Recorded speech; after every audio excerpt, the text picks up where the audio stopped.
Masih bersama kami dalam IDX First Session Closing, pemirsa, nilai kapitalisasi pasar modal domestik terus tumbuh di tengah situasi global yang masih belum pasti. Kepala Eksekutif Pengawas Pasar Modal OJK yakin stabilitas pasar keuangan tetap terjaga meski tetap dibayangi capital outflow. Bursa Efek Indonesia mencatat rekor baru dalam sejarah pasar modal domestik. Tercatat nilai kapitalisasi pasar saham menyentuh level tertinggi sepanjang masa selama 3 hari berturut-turut pada Juli 2025. Dengan puncaknya terjadi pada 29 Juli sebesar 13.700 triliun rupiah. Hal ini mencerminkan kekuatan pasar di tengah dinamika global dan domestik. Likuiditas transaksi saham juga mengalami peningkatan dengan rata-rata nilai transaksi saham per Juli 2025. Tercatat sebesar 13,42 triliun rupiah atau lebih tinggi dibandingkan rata-rata tahun 2024 yang sebesar 12,85 triliun rupiah. Meski pasar mencatatkan sejumlah pendapatan positif, investor asing tetap melakukan aksi jual. Sepanjang Juli 2025, investor non-residence mencatatkan net sales sebesar 8,34 triliun rupiah, sehingga total dana asing yang keluar dari pasar saham sejak awal tahun mencapai 61,91 triliun rupiah. Anggota Dewan Komisioner OJK Pengawas Pasar Modal Irnarno Jayadi menyebut, keluarnya dana asing merupakan bagian dari strategi yang dilakukan portofolio global. Di pasar surat berharga negara atau SBN, kita justru masih mencatatkan aliran capital inflow dari investor asing. Ya, dan tentunya ini mengindikasikan bahwa kepercayaan terhadap fundamental ekonomi Indonesia masih tetap terjaga. Tercatat indeks harga saham gabungan ditutup menguat 5,71% sepanjang Juli ke level 7.484. Selain itu, kinerja pasar modal hingga Juli 2025 berhasil mengumpulkan total dana mencapai 144,78 triliun atau naik 11,64% secara tahunan. Dari Jakarta, Rajo Patmo, IDX Channel. Selanjutnya dari indeks harga saham gabungan, pemirsa, terpantau hingga penutupan perdagangan di sesi pertama Selasa, IHSG rebound dengan mencatatkan kenaikan hampir 1% setelah melemah ataupun terkoreksi pada perdagangan Senin 0,9%.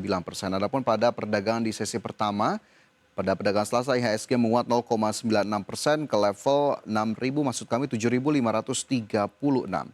Adapun jika kita lihat dalam satu pekan terakhir, IHSG terpantau masih terkoreksi 1,07%. Adapun dalam satu bulan terakhir, indeks menguat 9,21%.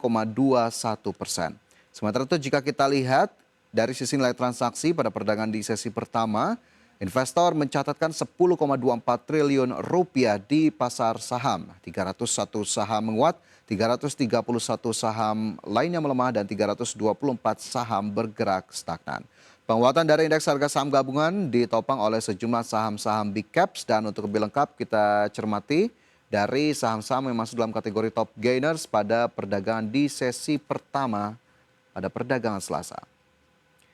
Dari saham-saham yang masuk top gainers, pemirsa, di antaranya ada saham seperti CDIA yang naik 5,59%, kemudian BMRI menyusul dengan kenaikan 2,6% ke 4.740. Sementara itu saham pendatang baru ada Koin di sana naik 23% ke level Rp1.230, dan juga ada saham BBCA naik 2,1% ke level 8.450. Sementara saham-saham yang bergerak terkoreksi pada pergerakan ataupun perdagangan di sesi pertama ada BRPT turun 2,72% ke 2.500, Mina turun lebih dari 4%, PTRO terkoreksi 1,65% ke 3.570, begitu pula saham Toba yang turun 3,11% ke Rp1.090. Dari sisi sektoral ada konsumsi non-primer naik 1,67%, infrastruktur menguat 1,47%, industri melemah 0,61%, kesehatan terkoreksi tipis 0,06%. Pendapatan PT TBS Energi Utama Tbk atau Toba dari segmen energi hijau melonjak 440% pada semester 1 2025. Lonjakan ini menjadi sinyal keberhasilan transformasi bisnis dari batubara menuju perusahaan berbasis keberlanjutan. Pendapatan PT TBS Energi Utama Tbk atau Toba dari segmen energi hijau melonjak 440% pada semester 1 2025. di mana dalam 2 tahun terakhir Toba mengalihkan fokus ke sektor masa depan seperti kendaraan listrik, energi baru terbarukan, dan pengelolaan limbah menjadi sumber energi. Di segmen kendaraan listrik, Toba hadir lewat merek Elektrum hasil kerjasama dengan Gojek sejak 2021 dilengkapi infrastruktur penukaran baterai. Sementara di sektor EBT, Toba mengoperasikan PLTM 6 MW di Lampung sejak Januari 2025 dan tengah membangun PLTS 46 MWP di Batam. Untuk limbah, Toba mengakuisisi Ames, Ara Environmental, serta Semcorp Environment pada 2023 hingga 2025, memperluas jangkauan ke 15 provinsi dan pasar Singapura. Dari sisi pendapatan pengelolaan limbah Toba naik 831% year on year menjadi 59,6 juta dolar Amerika, sementara penjualan dan sewa kendaraan listrik tumbuh 13% menjadi 3,4 juta US dollar. Namun secara total pendapatan konsolidasi turun 31% year on year menjadi 172,2 juta US dollar akibat harga batu bara melemah. Toba juga membukukan rugi 115,3 juta US dollar karena efek akuntansi divestasi 2 PLTU senilai 403 juta US dollar. Adapun analis menilai Toba siap menjadi pemain utama nasional dan regional di pengelolaan limbah. Berbagai sumber, IDEX Channel. Game horor psikologis Broken Lore Don't Watch akan segera hadir di konsol mulai tanggal 18 Agustus 2025. Game ini mengangkat kisah kelam seorang pria terisolasi dan dihantui makhluk bermata 100.